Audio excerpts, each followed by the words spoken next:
with me, and let's go through some of our data. But first, Mandy, I know you usually keep notes when you do that. Yep. And Kathy, will you keep us on track time-wise, please? Sure.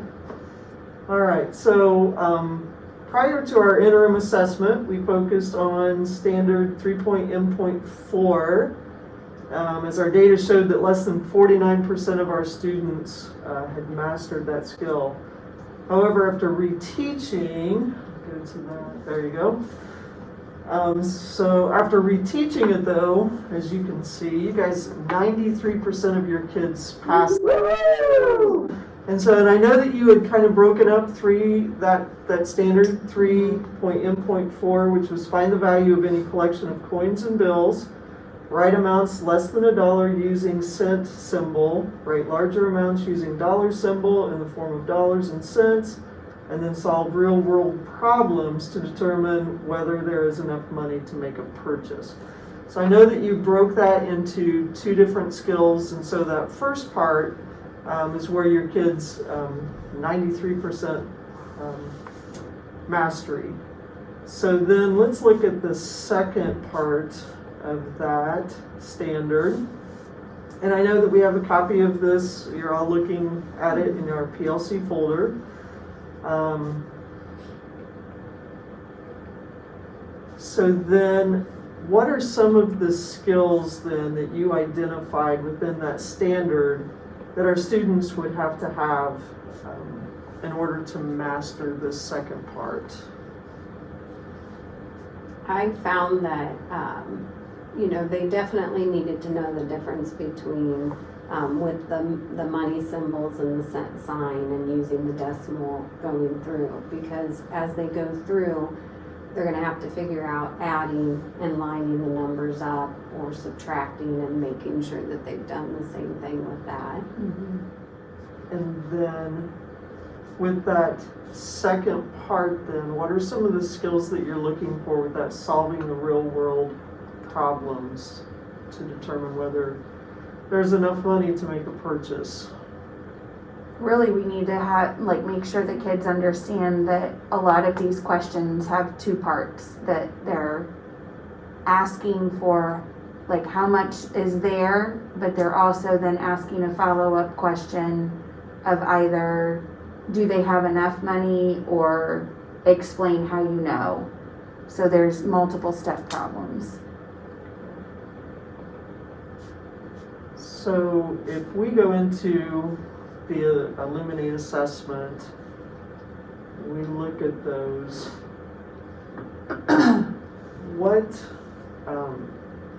and for the exemplar, and I know that you have already devised that, what revisions do you think you need to make to that exemplar, if any? Let's just review what we have there. I think definitely as we go through and look, just to make sure that they are understanding those key vocab words, and that we have those located in the problems as well as, what we've been talking with them about, so they know the difference between the four operations, which will be utilized throughout those money problems. And let's think ahead to iLearn, and I know we don't like to think ahead to that, but let's go there. Do you think, like students writing, being able to write the process that they followed to solve, to find the answer, like to explain what they did? Are we going to see that? And when you guys have done the iLearn practice, are you seeing that they're having to explain what they're doing? Absolutely. I find that that's a big point of, they have to solve the problem, but then they need to go through and explain how they got that answer. And that was one of the things that we had noticed in some of the testing that we had done, that we needed to add that in there, that process, so then they could better put that down on their answers as well. Okay, so let's just make sure our exemplar reflects the standard. So let's go through your exemplar included finding the value, and I'm going straight from the standard.